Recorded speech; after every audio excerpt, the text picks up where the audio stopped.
We begin tonight with more exclusive reporting on the vaccine mandate and what it could mean for public safety. Thanks for joining us for the news at 5. I'm Jamie Tompkins. And I'm Hannah Kim. Seattle police are mobilizing all available resources as the city prepares to potentially fire hundreds of officers who do not show proof of a COVID-19 vaccine. Fox 13 political reporter Brandy Cruz has been all over this story for us. Yeah, Brandy, how dire is this situation really? Well, we have to start this conversation by realizing Seattle police are already in a dire situation. They're in a staffing crisis that seems to be getting worse and worse by the month. And so everything we talk about from here, it just gets more dire. And I hate to paint a grim picture, but we're talking about public safety. It's very serious. You have a department, like I said, in the middle of a staffing crisis, at a time of rising crime, at a time of unacceptably high 911 response times. And as the October 18th vaccine deadline looms, top brass at SPD are growing frantic behind the scenes.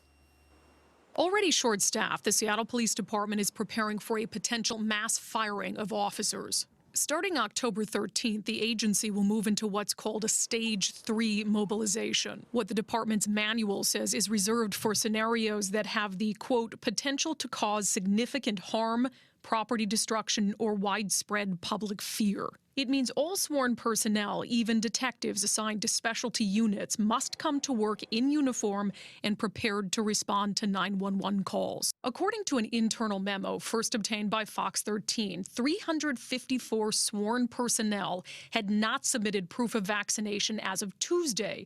That number dropped to 292 today.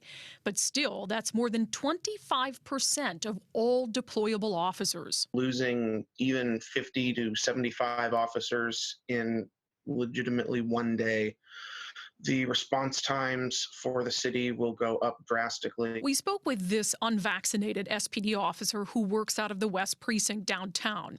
He asked to have his identity withheld, hoping that there's still a chance the city will grant him a religious accommodation. Now, let's say they come back and they say your religious accommodation is not approved. You have to get the vaccine. Do you know what you're going to do? I will not get the vaccine. I will continue working until the day that they fire me, and that's about all I can do. In previous interviews, Mayor Jenny Durkin has been evasive about whether she'll truly follow through on firing officers. I believe it's going to happen is most police officers are going to get this vaccination. But if they don't? What I've seen and see, Brandy, you can have your hypothesis. Mine is the opposite of yours. On Monday, the mayor sent this email to city employees as the clock ticks down to decision day.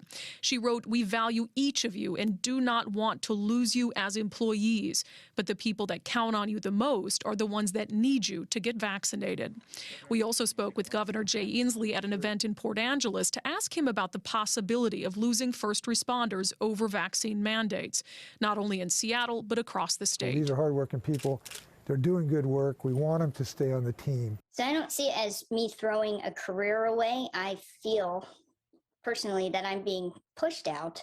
This unvaccinated patrol officer has been with SPD for nearly 5 years. She asked us to hide her identity because even if the city changes its mind at the last minute, she plans to find another local agency to work for. The environment has been pretty toxic, negative, just from this whole mandate. And prior to that as well, I'm not sure that this would be a good place for me to work long term. For my mental health, it's been very, very stressful. Now, there's another layer in this that has developed this afternoon that I have to be honest, when I heard it from sources, I thought that can't be true. But indeed, it is true because I've confirmed it with the Seattle Police Department. I mentioned there are 292 sworn personnel with SPD yet to submit proof of a COVID-19 vaccination. Well, there are also 111 sworn personnel who are currently awaiting the results of their exemption requests. And for some reason, those 111 were not counted in the 292. Because in theory, if their accommodation gets approved, then they don't need to submit proof of a COVID vaccination.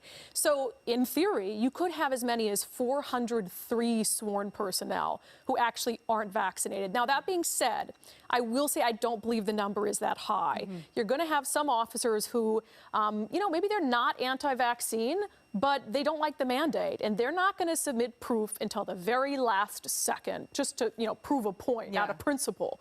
But like I said earlier, we're in the middle of a staffing crisis, rising crime. Any fraction of that number, 403, is going to be bad. Wow. All right, Brandy, it's going to be interesting to see how all of this shakes out. We know you'll stay on top of it. Yeah.